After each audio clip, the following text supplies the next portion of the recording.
Comment éviter la vente aux enchères des biens indivis?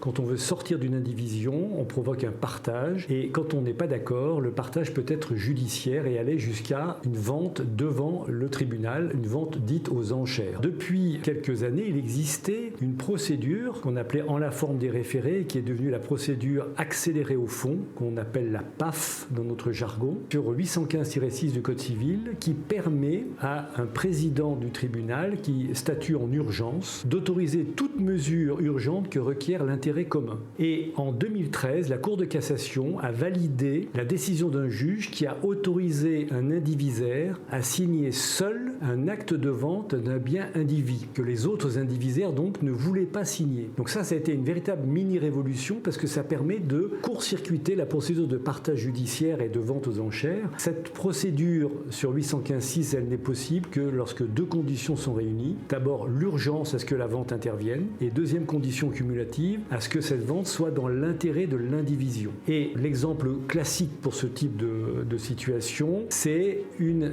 succession qui ne comporte pas suffisamment de liquidité pour payer les droits de succession. Dans ce cas-là, on va autoriser la vente du bien indivis. Il y a urgence à payer les droits et c'est dans l'intérêt de tous les indivisaires à payer les droits et donc la vente est ordonnée en justice.